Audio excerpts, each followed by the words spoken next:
Assalamualaikum warahmatullahi wabarakatuh. Waalaikumsalam warahmatullahi wabarakatuh. Bismillah, alhamdulillah, assalatu wassalamu ala rasulillah Muhammad ibn Abdullah. Wala talbisul haqqa bil batili wa taktumul haqqa wa antum ta'lamun. Wa aqimus sholata wa atuz zakata warka'u ma'ar raki'in. Wala talbisul haqqa, dan janganlah kalian melekatkan yang benar, dan janganlah kalian mencampurkan kebenaran bil batili dengan yang batil, dengan kesesatan. Wa taktumul haqqo, dan janganlah kalian menyembunyikan kebenaran, wa antum ta'lamun, sedang kalian mengetahuinya. Wa aqimus sholata, dan dirikanlah sholat, wa atuz zakatan, dan keluarkanlah zakat, berikanlah zakat, warka'u ma'ar raki'in, dan rukuklah beserta orang-orang yang rukuk. Kemarin kita telah membahas wa aminu bima anzaltu musaddiqan lima ma'akum wa la takunu awwala kafirin bih wa la tashtaru bi ayati samanan qalila wa iyaya fattaqun. Jadi kemarin itu di penghujung ayat wala tashtaru bi ayati samanan qalila, dan janganlah kalian menjual ayat-ayatku dengan harga yang sedikit. Ini sebenarnya ayat ini merupakan standar dai, standar ustadz. Jadi Allah melarang menjual ayat-ayatnya dengan harga yang sedikit. Karena pada dasarnya seluruh nabi ya, itu pasti mereka mengatakan la as'alukum alaihi ajro in ajriya illa 'ala Allah. Aku tidak meminta upah, tidak meminta bayaran dari kalian. Bayaranku dari Allah. Itu menunjukkan bahwa standar nabi, standar seorang rasul itu tinggi. Jadi kalau ada ustadz, ada ulama yang menyadari bahwa dia merupakan kepanjangan dari tangan Rasulullah Shallallahu Alaihi Wasallam, maka dia harus sadar bahwa apa yang disampaikannya merupakan ayat-ayat Allah dan dia terlarang untuk meminta upah, gitu loh. Terlarang untuk meminta upah, karena dibandingkan dengan kekayaan seperti apapun itu rendah di depan Allah. Umpamanya orang dalam berdakwah, dalam menyampaikan agama Allah, dia pasang tarif, itu kan sebesar apapun tarifnya itu rendah, dilarang, terlarang. Jadi dunia ulama, dunia dakwah, dunia dai itu memiliki standar yang tinggi. Maka sebenarnya kalau orang sudah memutuskan mau menjadi bagian dari dakwah Islam, bagian dari peran-peran kenabian, maka orang itu harus menyadari bahwa dia memang tidak boleh mengambil motif ekonomi dari apa yang dia sampaikan. Dia harus sederhana dalam kehidupannya. Jangan meminta lebih, jangan meminta dunia dari apa yang dia sampaikan. Itu standar moralnya ya sangat tinggi sekali. Itu sudah jarang dipakai. Masalahnya itu kemarin kan disampaikan ada ittabi'u man la yas'alukum syai'aw wa hum muhtadun.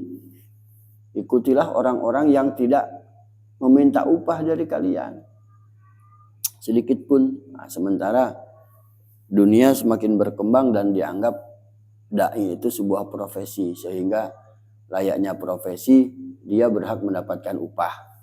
Tapi bagi seorang yang biasa membaca Al-Quran akan bertemu terus dengan ayat tadi, la as'alukum alaihi ajro.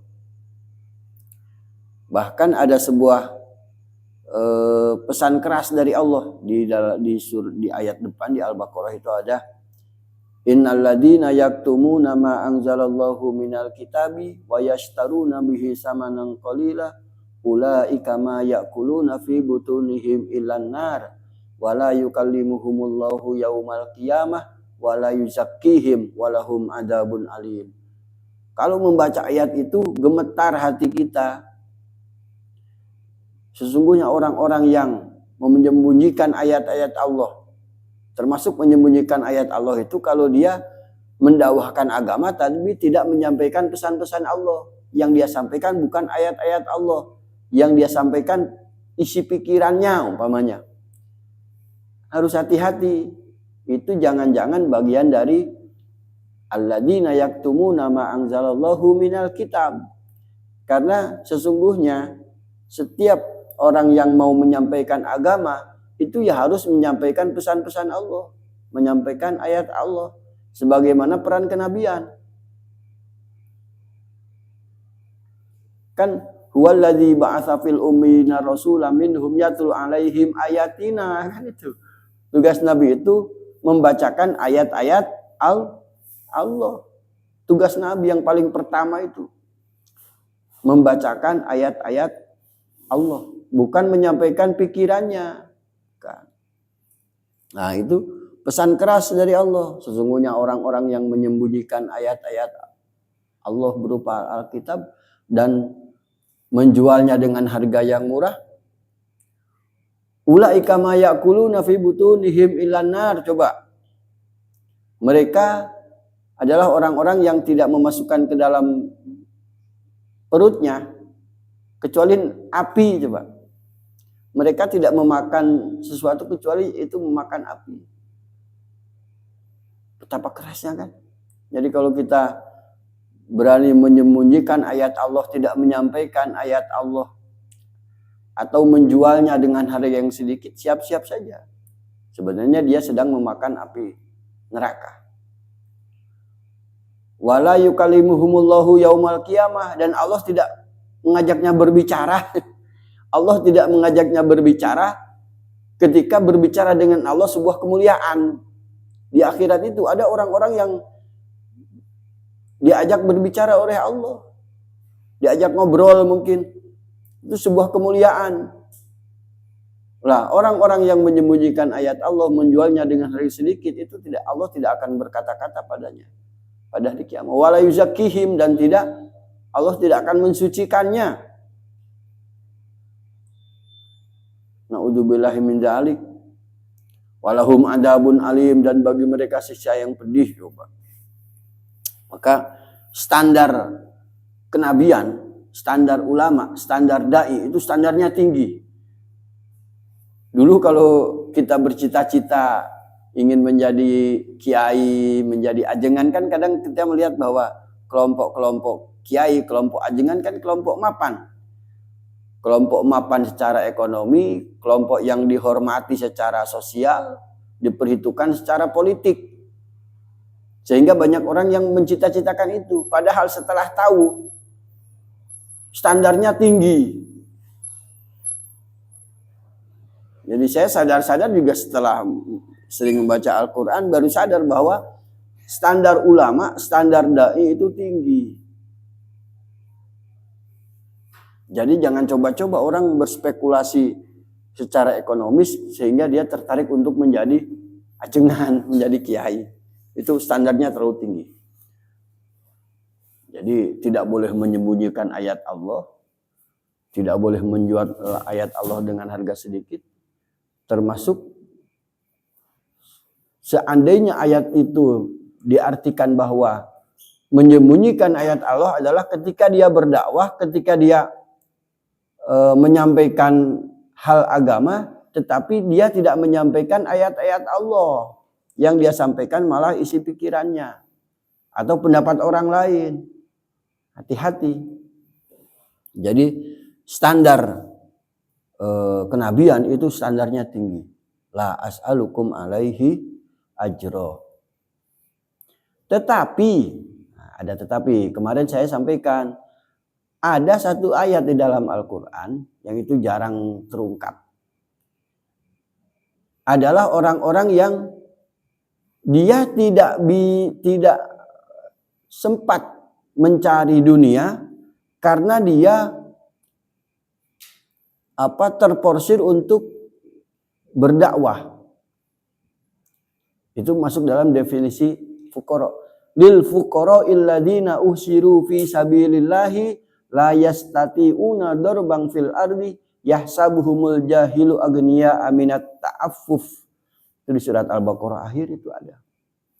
Itu termasuk juga definisi fakir. Orang kadang kan fakir miskin itu definisinya seperti apa? Ayat itu jarang tersentuh. Orang-orang fakir itu adalah lil fuqara illadzina usiru fi sabilillah. Termasuk dalam definisi fakir itu ini, yaitu orang-orang fakir yang dia tidak sempat mengurusi hal-hal yang berkaitan dengan dunia. Dia terporsir urusannya adalah agama Allah. Berarti kan para ustadz, para kiai itu masuk kelompok ini.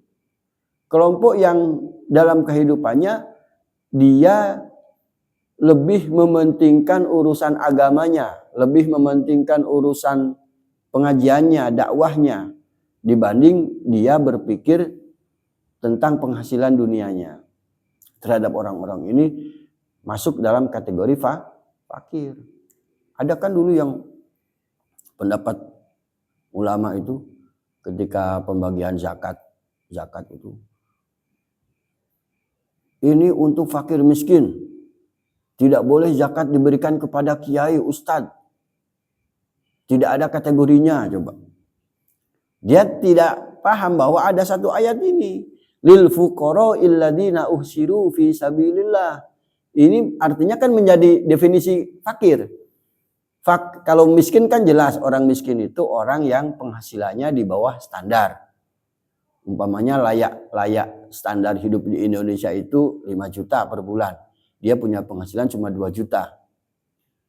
Nah itu miskin. Punya pekerjaan, punya penghasilan, tapi tidak mencukupi untuk kebutuhannya sehari-hari. Itu miskin. Kalau fakir apa? Membingungkan. Fakir itu apa? Sehingga definisinya rancu. Padahal ayat ini merupakan definisi dari fakir.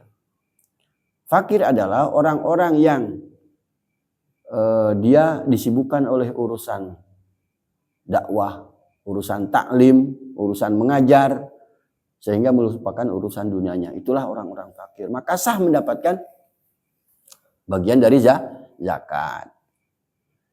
Ayat berapa ya? Al-Baqarah di akhir ayat 270-an itu mungkin ke atas. Lil fuqara illadzina uhsiru fi sabilillahi la yastati'una darban fil ard. Al-ayat. Itu yang kemarin ya, jadi saya sempurnakan penjelasannya. Wala tastaru bi ayati samanan qalila. Ini adalah standar tinggi bagi seorang nabi. Begitu pula orang-orang yang memerankan peran-peran kenabian. Termasuk di dalamnya ulama, termasuk di dalamnya ustadz, da'i. Itu orang-orang yang memerankan peran-peran kenabian. Maka standarnya juga sama, tinggi. Tuh. Wala talbisul haqqo bil batil. Dan janganlah kalian mencampur adukan antara kebenaran dan kesesatan. Nah, ini juga masih standar seorang ulama ini. Janganlah engkau mencampurkan antara yang hak dan batil. Nah, kita mulai dulu dari definisi talbisul haq wa talbisu. Ini kan kalau ayat Quran di tempat lain itu labisa yalbasu, kan berpakaian artinya kan. Jadi ini saya tunjukkan. Jadi kita mencari definisinya dulu. Coba di surat apa ini ya? Surat apa? 18 itu. Kahfi kalau nggak salah. Wa yalbasuna siyaban khudran min sundusin wa istabraq. Dan penduduk surga itu mengenakan pakaian warna hijau dari sutra tipis dan sutra tebal. Bahasanya yal basu. Sama kan walatal bisul haqqo bil batil kan. Bisa yal basu, bisa yal bisu. Berarti kan untuk mengartikan yal talbisu itu mencampurkan benar apa tidak, kita cek. Kebanyakan kan mencampurkan yang hak dengan yang batil. Terus bentuk masdarnya dari yalbasu adalah libas. Libas itu pakaian. Hunna libasul lakum wa antum libasul lahun. Nah, perempuan itu pakaian bagi kamu dan kamu pun menjadi pakaian bagi istrimu. Nah, libas.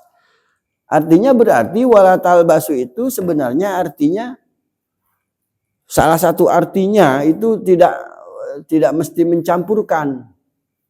Karena kan bayangkan bisa tidak sebuah hak kebenaran dicampurkan dengan yang batil. Berbeda kalau kita mencampurkan susu dengan kopi kan enak. Kalau sesuatu yang dicampurkan kan biasanya malah dimix ya. Itu kan jadi enak. Kopi campur gula, kopi campur susu, susu campur jus, kan tambah nikmat rasanya.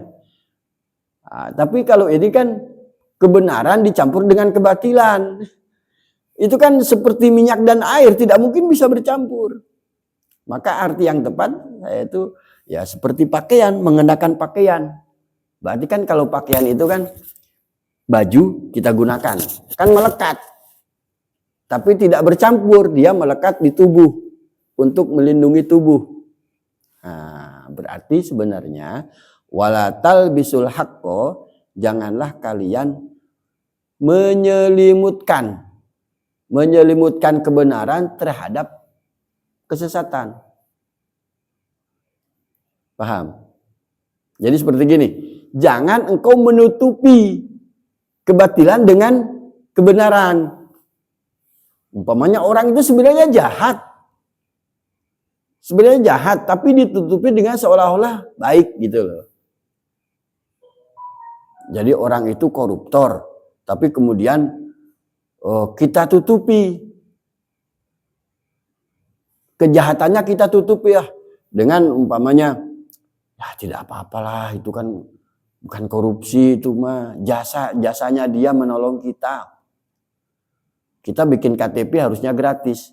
Terus dia minta upah dari jasanya. Padahal pembuatan KTP adalah berdasarkan jabatannya kan. Karena jabatannya dia harus membuat KTP orang. Tapi kemudian ketika dia meminta upah, kita benarkan, kita tutupi kejahatannya dengan alasan, itu nggak apa-apa, itu mah bukan korupsi, bukan kejahatan paling juga seberapa. Menyeliputi kebatilan dengan kebaikan, dengan kebenaran. Masuk kan kalau itu. Jadi janganlah kalian menyelimutkan kebenaran terhadap kebatilan, terhadap kesesatan. Kalau salah ya salah saja. Karena baik dan kesesatan, benar dan sesat itu tidak mungkin bersatu. Jadi saya merenungkan ayat ini karena yang dipakai labisa, yalbisu. Kalau untuk campur itu Al-Quran punya istilah sendiri. Itu di surat At-Taubah itu ada. Wa akharuna i'tarafu bidunubihim khalatu amalan sholihan wa akhara sayyi'a asallahu ayyatuba alaihim. Dan di antara orang-orang Arab itu ada yang mengaku terhadap dosa-dosanya. Wa akharuna i'tarafu bidunubihim. Mereka mengakui dosa-dosanya dan mereka biasa mencampurkan antara pekerjaan baik dan pekerjaan buruk. Kalau pekerjaan bisa dicampur, pekerjaan baik dan pekerjaan buruk. Umpamanya begini, dia pekerjaannya itu kepala dinas, baik apa buruk? Pasti baik kan? Dia mengepalai sebuah instansi pemerintah, kepala dinas pendidikan, baik. Tapi ketika dia memiliki kewenangan, dia kemudian karena kewenangannya itu dia mencari uang dari kewenangannya. Umpamanya dia harus mengangkat kepala sekolah. Sementara jabatan kepala sekolah itu direbutkan. Karena dia berebutkan, oke, siapa yang bisa menyiapkan 100 juta? Jadi, berarti kan dia mencampurkan pekerjaan baiknya dengan pekerjaan buruk. Baiknya dia sebagai kepala dinas yang mengepalai instansi pemerintahan, mengelola tata kelolanya, ketertiban administrasinya, mengelola gaji, mengelola pegawai semuanya. Baik tentunya. Tapi kemudian karena dia punya kewenangan, kewenangannya itulah yang dibikin untuk memperkaya diri. Berarti kan pekerjaan baik dicampurkan dengan pekerjaan buruk. Kholatu amalan sholiha wa akhara sayyi'a. Bahasanya kholatu. Kalau kholatu kan bercampur. Beda dengan labisa tadi. Kalau labisa itu kan bahasanya seperti hunna libasul lakum wa antum libasul lahun. Kalian menjadi pakaian bagi istri kalian. Istrimu juga pakaian bagi kamu. Berarti kan kalau pakaian kan melekat, dia tidak mencampur. Maka artinya jangan engkau menyembunyikan kejahatan, keburukan yang batil dengan kebaikan. Seolah-olah menjadi tampak baik. Itu loh. Oh, seorang yang lagi tren kan memang korupsi ya. Seorang koruptor berjubah pakai sorban datang ke masjid paling depan. Dukun pakai sorban. Dukun bawa Al-Quran papanya. Itu kan kejahatannya ditutupi oleh kebaikan. Jadi seolah-olah menjadi baik gitu loh. Jadi karena kalau bahasanya mencampurkan itu biasanya Allah menggunakan kata kholato. Kholatu amalan sholihan wa akhara sayyi'a. Jadi Allah mencontohkannya orang-orang Arab itu biasa mencampurkan pekerjaan baik dengan pekerjaan buruknya. Tapi Allah itu masih menyayangi ya kadang. Asallahu ayyatuba alaihim. Semoga saja Allah mengampuni mereka. Jadi dalam bidang pekerjaan kalau dicampurkan antara yang baik yang dan buruk itu Allah asallahu ayyatuba alaihim. Semoga Allah masih mengampuni mereka. Sama kayak ada cerita kan, kalau siang kan jualan warteg. Ditanya, penghasilannya berapa mas kalau warteg ini semalam? Ya kalau lagi rame dapat 5 juta sehari. Wah lumayan lah. Lah kalau lagi sepi, kalau sepi malah bisa dapat 15 juta. Kalau sepi kok malah lebih banyak. Iya mas, kalau sepi kan nyambi-nyambi begal. Jadi kalau sepi malah dia begal. Pekerjaan baiknya dicampuri dengan pekerjaan buruk. Nah, seperti itu. Jadi kalau campur itu bahasanya kholatu amalan sholiha wa akhara sayyi'a. Tuh. Sekarang, wah ini banyak pembahasannya ya. Allah melarang menutupi kebatilan dengan hak. Sekarang hak itu apa? Nah, sekarang hak nih. Di surat Muhammad ini. Walladzina amanu wa amilus solihati wa amanu bima nuzila ala Muhammadin wa huwal haqqu mir rabbihim. Dan orang-orang yang beriman dan beramal solih dan beriman kepada apa yang diturunkan kepada Muhammad. Nah, ini kita menemukan kata-kata Muhammad dalam Al-Quran. Wa amanu bima nuzila ala Muhammadin wa huwal haqqu mir rabbihim. Berarti dan orang-orang yang beriman kepada apa yang diturunkan kepada Muhammad, dan itulah al-haq, itulah kebenaran. Berarti kebenaran itu Al-Quran. Wa huwal haqqu mir rabbihim. Kafarallahu sayyi'atihim wa aslaha balahum. Orang-orang yang begini, yang mengimani betul ayat Al-Quran, itu kafarallahu sayyi'atihim, Allah akan menghapus dosa-dosanya. Saya makanya lebih baik beriman kepada Al-Quran betul, karena ada kata-kata kafarallahu sayyi'atihim wa aslaha balahum, dan Allah akan memperbaiki kehidupannya. Jadi al-haq itu adalah Al-Quran, diantaranya ya al-haq itu Al-Quran. Jadi jangan engkau menutupi kebaikan, menutupi kejahatan dengan kebenaran. Apalagi membela keburukannya dengan ayat-ayat Al-Quran. Betapa banyak dalam masa-masa kampanye itu kan. Kampanye itu kan sebenarnya banyak hal-hal yang busuk tapi dipermaniskan gitu. Yang busuk seolah-olah baik. Seolah-olah dia mewakili rakyat padahal dia mewakili partai. Coba kalau lagi kampanye, wah menjaring aspirasi kemana-mana. Mencari aspirasi masyarakat, mendengarkan aspirasi. Tapi sebenarnya kalau sudah mereka rapat di partainya, ya aspirasi partai yang digunakan. Ya kan? Jadi kadang hal-hal seperti itu berlaku di kita. Jadi tidak boleh kita menyembunyikan keburukan dengan kebaikan, menyembunyikan yang batil dengan yang hak. Apalagi ayat-ayat Allah digunakan. Ayat-ayat Allah digunakan.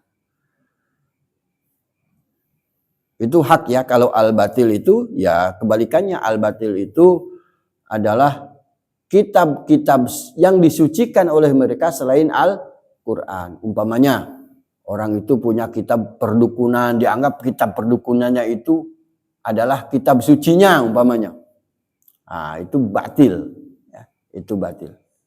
Selain Al-Quran, selain kitab suci dari Allah yang berseberangan dengan Al-Quran, maka itu kebatilan. Wala talbisul haqqa bil batil wa taqtumul haqqa wa antum ta'lamun. Jadi jangan sekali-kali kita menyandingkan hak dengan batil. Ataupun kalau mencampurkan mungkin bisa. Kata-kata mencampurkan ulama rata-rata mengartikan wala talbisul haqqa itu jangan engkau campurkan kebenaran dengan kebatilan. Ternyata. Nah, maka kebanyakan mereka menyandingkannya itu tidak boleh keimanan dicampur dengan kemusyrikan. Biasanya begitu contohnya. Jadi kita sudah beriman, tapi sekaligus juga musyrik gitu loh. Beriman kepada Allah, tapi juga beriman minta-minta kepada iblis, pada setan. Minta ke pohon apalagi. Padahal dia ngaku sebagai orang beriman. Tidak boleh kita mencampur adukan antara iman dengan kebatilan. Itu contoh kalau kita mencampurkan. Tidak boleh. Kalau sudah beriman, hidup kita menjadi harus lurus. Lurus kepada Allah Subhanahu wa ta'ala. Yang maha pemberi rezeki Allah Subhanahu wa ta'ala. Yang menghidupkan kita, yang mematikan kita Allah Subhanahu wa ta'ala, bukan yang lain. Di surat Al-An'am itu ada Nabi Ibrahim itu kan dia menghancurkan patung-patung kan. Patung-patung itu kan bagi mereka itu sakral, suci. zaman Ibrahim itu, sehingga disembah. Lah kok sama Ibrahim dihancurkan? Orang-orang kan kaget. Apa kamu nggak takut Ibrahim? Patung-patung itu menjadi sesembahan kami, dia adalah Tuhan. Kenapa engkau tidak takut sama sekali? Patung sebegitu banyak, sebegitu besar-besarnya dihancurkan, disisain satu. Didebat sama orang-orang zamannya. Wa kaifa akhafu ma asyraktum wa la takhafuna annakum asyraktum billahi ma lam yunazil bihi alaikum sultana. Bagaimana aku bisa takut sama Tuhan-Tuhan yang kamu sembah, sementara kalian juga tidak takut terhadap Allah. Gitu loh.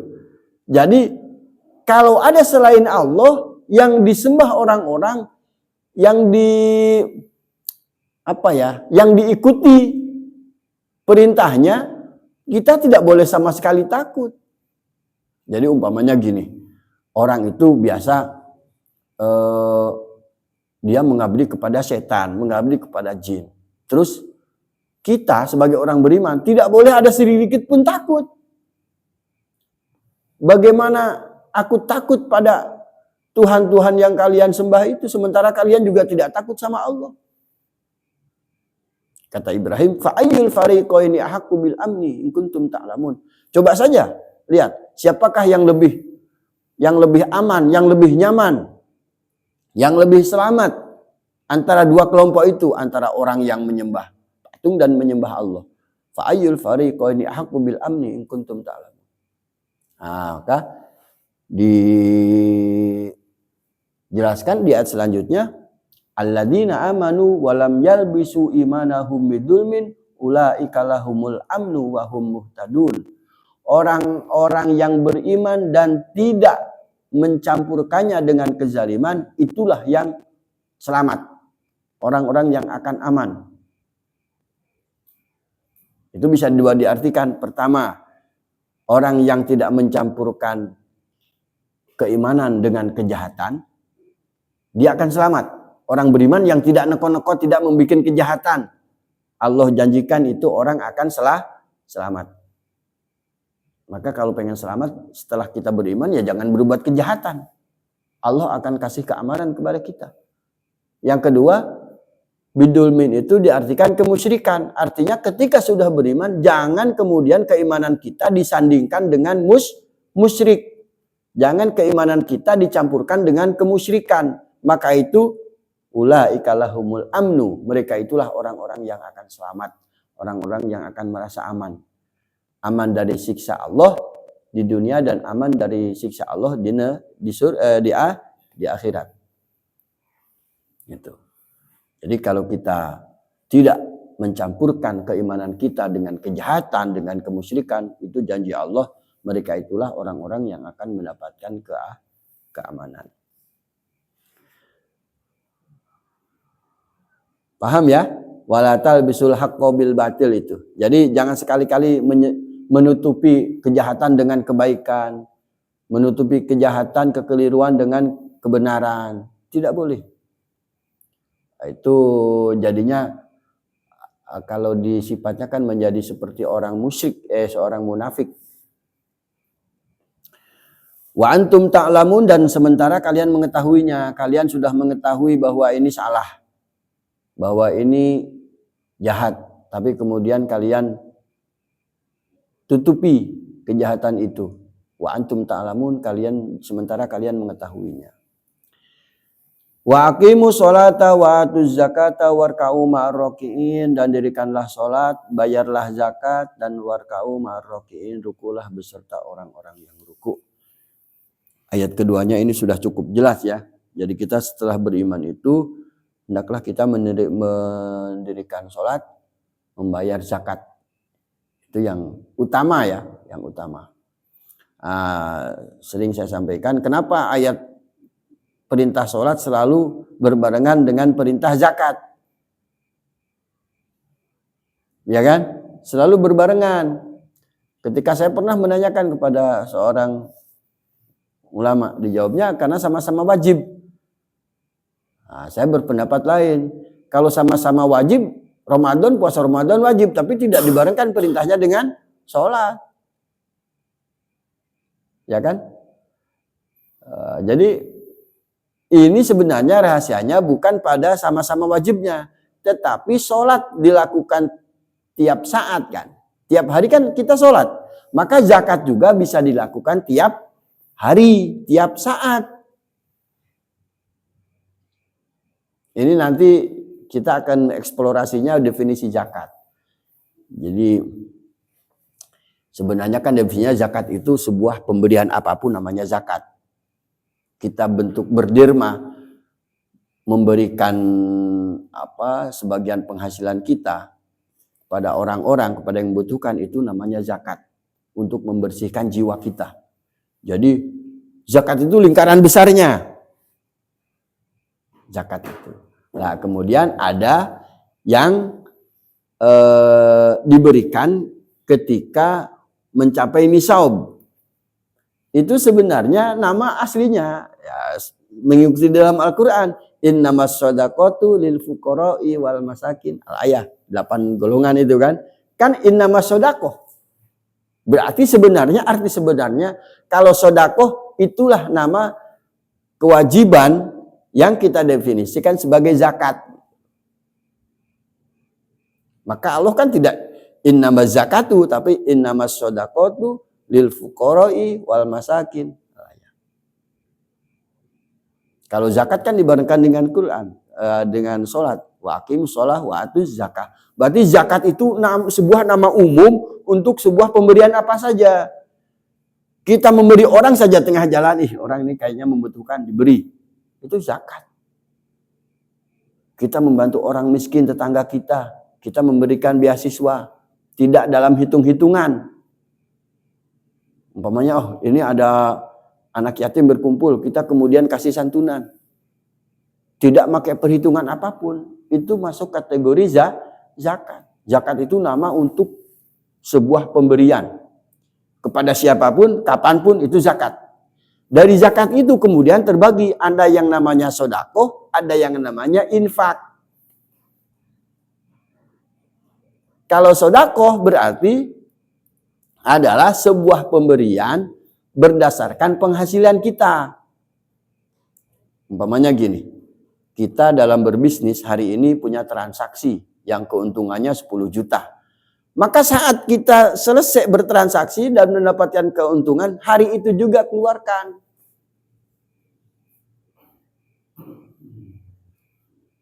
Paham nggak? Kan sama dengan sholat. Sholat dilakukan tiap hari, maka sedekah juga bisa dilakukan tiap hari sebagaimana sholat. Umpamanya, orang apalagi kalau nangani proyek-proyek itu kan miliaran sekali keuntungannya. Keuntungan 1 miliar dia keluarkan sedekahnya kalau dalam definisi kita zakat tadi itu kan. Maka diberikanlah sedekahnya berapa persen. Itu sedekah. Innamas shadaqatu lil fuqara'i wal masakin wal amilina 'alaiha wal mu'allafati qulubuhum wa fir riqabi wal gharimina wa fi sabilillahi wa ibnis sabil. 8 asnaf itu sedekah. Jadi zakat dibagi, ada yang sedekah namanya, ada infak. Terus infak itu apa? Infak itu tunjangan. Nafkah. Nafkah itu tunjangan tetap. Beda ya. Kalau sedekah kan sak wayah-wayah. Setiap transaksi kita dapat keuntungan, berikan. Ayatnya kan wa'atu haqqahu yauma hasadihi wa la tusrifu. Berikanlah haknya kepada mereka itu pada waktu kalian panen. Berarti panen itu kan keuntungan, penghasilan. Kalau penghasilannya tiap hari, ya tiap hari keluarkan. Nah, kalau infak itu bersifat tetap. Makanya kalau nanya infak kan yas'alunaka madza yunfiqun. Mereka akan bertanya kepada Muhammad tentang infak. Qul, katakanlah Muhammad, ma anfaqtum min khairin falil walidain wal aqrabin wal yatama wal masakin. Ayat. Di depan nanti ada ayatnya. Pertama sekali infak itu orang tua. Falil walidain, artinya tunjangan orang tua itu wajib mendapat Jangan. Kalau kita sudah mapan, orang tua itu wajib. Umpamanya kalau tunjangan kan tetap, saya setiap bulan akan memberikan ke orang tua saya 1 juta. Tiap bulan dia 1 juta. Ke orang tua. Jadi orang tua itu tidak masuk dalam asnaf-asnaf sodakoh yang lain, tidak. Dia masuk dalam infak. Artinya dia harus mendapatkan tunjangan tetap setiap bulan. Dapat bagian dari penghasilan kita. Maka ayat infak itu ayatnya ma anfaqtum min khairin falil walidain wal aqrabin, kerabat tuh. Ranking pertama kan orang tua, yang kedua aqrabin, kerabat. Berarti saudara-saudara kita itu yang membutuhkan berhak mendapat tunjangan dari kita. Jadi nggak boleh zakat kepada saudara. Lah iya, kalau saudara itu dapatnya tunjangan, dapatnya infak gitu loh. Wal aqrabin wal yatama, anak-anak yatim itu dapatnya infak. Artinya kalau kita sudah mau memberikan kepada anak yatim, berikanlah secara berkala. 1 bulan diberi 500.000 untuk 1 anak yatim, berkala. Itu masuk kategorinya. Maka kadang masih keliru orang-orang mendefinisikan zakat, sedekah, infak. Padahal kalau di Al-Quran itu sangat jelas sekali. Ya kan? Kalau zakat itu nama terhadap sebuah pemberian secara umum, apapun yang kita berikan, kapanpun yang kita berikan, itu zakat namanya. Fungsinya untuk membersihkan jiwa kita. Zakat. Bisa dilakukan kapan saja. Setiap hari bisa dilakukan. Sebagaimana sholat. Makanya kewajiban sholat, kewajiban zakat, banyak dibarengkan. Wa aqimus shalah wa atuz zakah. Yang kemudian zakat itu terbagi, ada yang sodakoh, ada yang infak. Sodakoh itu nama terhadap sebuah pemberian yang berdasarkan keuntungan kita. Ada istilah nisab kan. Umumnya kan orang menamakannya itu zakat, padahal sebenarnya itu sedekah. Makanya kan Allah tidak mungkin Allah mengatakan sesuatu yang tidak benar kan. Innamas shadaqatu lil fuqara. Sedekah itu untuk orang fakir, orang miskin, anak untuk gorim, untuk amil. Itu namanya sedekah. Cuma jadi keliru kan. Kita menganggap itu namanya zakat padahal Allah menamakannya sedekah. Kemudian bagian keduanya ada infak. Infak itu tunjangan. Kenapa disebut tunjangan? Karena ayatnya jelas. Yas'alunaka madza yunfikun qul ma anfaqtum min khairin falil walidaini wal aqrabina wal yatama. Al-ayah. Berarti kan tunjangan karena ke orang tua. Berarti tunjangan itu kalau kita ke orang tua berikanlah secara tetap dari penghasilan kita. Secara berkala, jangan hanya lebaran saja orang tua diberi. Berarti kalau apapun yang kita berikan, mau itu infak atau sedekah, berarti kerangkanya tetap zakat. Jadi infak dan sedekah itu masuk dalam definisi zakat. Itu sangat jelas. Jadi tiap hari kita nyumbang masjid atau ngasih ke orang yatim, ngasih ke siapa? Itu zakat. Tiap hari kita zakat. Itu kita zakat. Ya, jadi zakat itu definisi besarnya secara umumnya itu zakat. Apapun yang kita keluarkan itu zakat. Itu memang jarang yang sampai memberikan penjelasan seperti itu. Orang tua berarti maksudnya infak. Ada lagi kalau ke istri kan gitu. Orang menyebutnya jadi nafkah kan. Itu juga tidak salah. Istri harus dikasih tunjangan tetap kan untuk kebutuhan resiko sehari-hari. Tapi namanya itu walahunna rizquhunna. Jadi bukan nafkah. Kalau sama istri itu berbagi rizki gitu loh. Jadi rizki kita, rizki yang kita dapatkan itu juga rizki istri kita, rizki anak-anak kita. Jadi bagi mereka, rizki-rizki mereka itu di surat Al-Baqarah nanti ketemu. Jadi berbagi rizki, maka sebenarnya konsep suami istri itu konsep yang 50-50. Kalau kita punya rezeki 1 juta, itu bagian istri kita ya 500 ribunya. Sebenarnya kan gitu. Karena dia konsepnya berbagi rizki. Kan terbukti. Kalau nanti bercerai, gono-gininya kan bagi 2. Ya kan? Ulama kita cerdas itu. Kalau di Saudi mungkin nggak seperti itu. Terobosan hukumnya ya. Karena memang berbagi rizki. Jangan kemudian kalau, apalagi yang lebih ini kan, kalau kita bagi waris saja. Suaminya meninggal nih. Istrinya masih ada sama anak-anak. Kan seolah-olah kelihatannya si istri ini bagiannya jadi sedikit. Ya kan? Dapatnya 1/4, paling tingginya 1/4. Paling tingginya. Ya kan? Bagaimana mungkin masa istrinya dapat sedikit, sementara anaknya dapat banyak. Seolah-olah jadinya istri itu dikalahkan oleh anak. Padahal istrilah yang mendampingi, menemani suaminya kan. Sebenarnya konsepnya artinya kan begini. Ketika bercerai menjadi gonogini harus dibagi 2.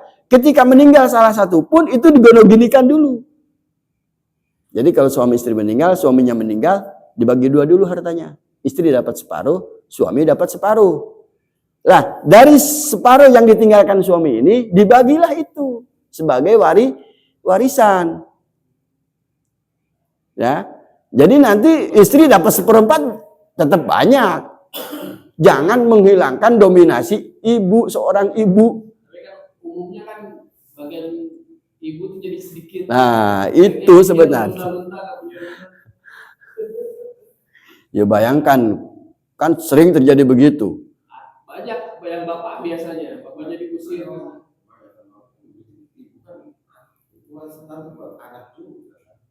Iya. Coba persoalannya ketika hukum perdata, itu kan memang harus jelas pembagiannya. Nah, kalau menggunakan teori berbagi rizki, sebenarnya mau dipisahkan karena kematian atau dipisahkan karena perceraian, suami istri itu harus dibagi 2 hartanya. Setelah dibagi 2, barulah dibagi warisnya. Sehingga si ibu ini tetap menjadi yang dominan kan.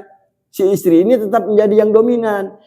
Kalau tidak digonoginikan, seorang anak akan merasa lebih besar pendapatannya dan merasa lebih hebat. Sehingga menafikan keberadaan seorang ibu atau seorang ayah. Nggak tahu ini, memang belum, ini teori ini belum masuk dalam kompilasi hukum Islam. Tetapi seharusnya kalau merujuk pada ayat Al-Quran, sesungguhnya ketika seorang suami istri berpisah, baik karena perceraian atau karena kematian, ya dipisahkan dulu hartanya, digodoginikan. Setelah itu baru bagi waris. Nah ini jadi jauh ya, tidak apa-apa kita terangkan mumpung teringat ya. Wa aqimus shalah wa atuz zakah. Warka'u ma'ar raki'in, dan rukulah bersama orang-orang yang ruku. Kalau arti bahasanya sebenarnya kan ruku itu rendah diri. Kata-kata untuk merendahkan diri di depan Allah itu adalah ruku. Jadi artinya berarti kan, dan rendah diri, merendahkan dirilah kalian bersama orang-orang yang merasa rendah diri di depan Tuhan gitu loh. Jadi orang beriman itu orang-orang yang harus senantiasa di depan Allah itu merasa rendah diri. Kalau di depan manusia kan rendah hati bahasanya. Jadi orang beriman itu orang-orang yang harus merendahkan diri di depan Allah. Dan bergaulah bersama orang-orang yang rendah diri juga di depan Allah. Jangan kemudian kita takabur di depan Allah. Kemarin kita ceritakan kan orang Yahudi itu sampai takaburnya berani, innallaha fakir wa nahnu agniya. Oh, Tuhan itu fakir, kamilah yang kaya raya. Orang beriman itu harus bergaul dengan orang yang sama-sama rendah hati. Ini standar berarti kan? Standar kita adalah standar pergaulannya berarti kita harus bergaul betul sama orang-orang yang biasa melakukan sholat. Jangan bergaul, ada orang yang tidak mau ke sholat, tidak mau ke masjid, ya jangan bergaul terlalu erat. Bergaulah kita dengan orang-orang yang biasa melakukan sholat, bergaulah dengan orang-orang yang sama-sama memiliki sifat rendah hati. Itu semoga ada manfaatnya. Billahi taufik wal hidayah. Wassalamualaikum warahmatullahi wabarakatuh. Waalaikumsalam warahmatullahi wabarakatuh.